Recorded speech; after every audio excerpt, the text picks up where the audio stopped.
Hey there, church. One of the things I love about the snow is just how unhurried snowflakes are, especially the big old snowflakes. Seem like they're just not in too much of a rush to make their way down to the earth.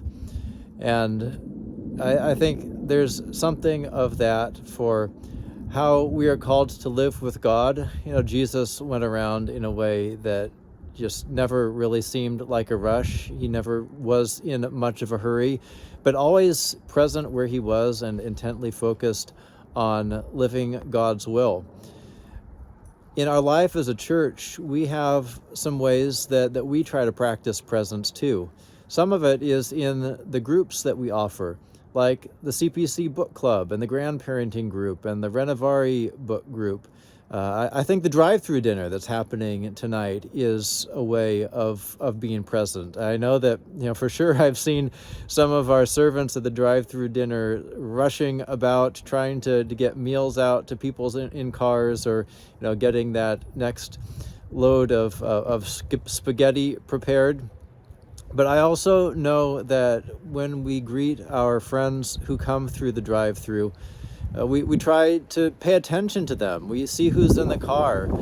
We talk with the kids, and so this practice of presence and not being in so much of a hurry that we try to move past the present moment is essential to the Christian life. On the 30th, we're going to have our annual meeting, and some of what we're going to do in that meeting, not for too long, but just stop and ask, how has God been at work in this moment in the church's life?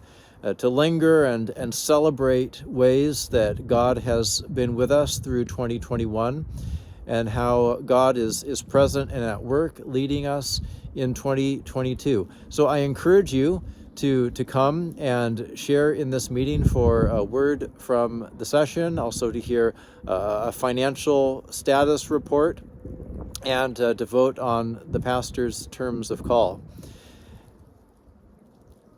All of us need practices that help us to stay rooted and grounded in God.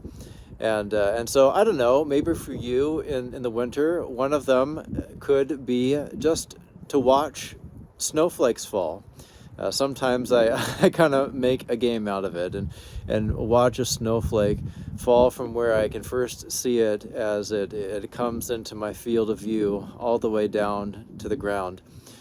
This is the kind of attentiveness that God has to us, watching over us every moment of our lives, giving us what we need for our good, and of course, filling us with the presence and power of the Spirit, who leads us in loving God, sharing relationships, serving others from the heart of Christ.